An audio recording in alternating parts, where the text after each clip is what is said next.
Gospodine generale, garda je pripremljena za izvršenje počasne artiljerijske paljbe povodom obeležavanja Dana pobede.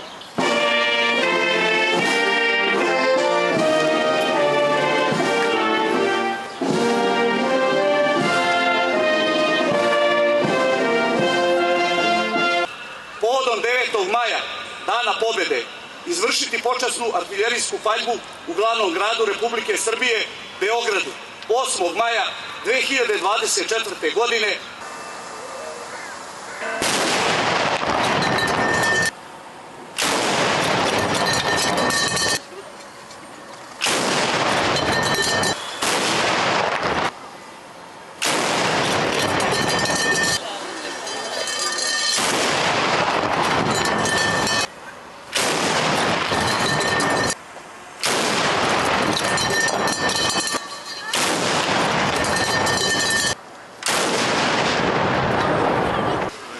Uspešno izvedenu počasnu artiljerijsku paljbu.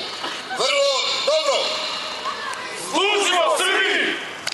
Za spuštanje zastave. Po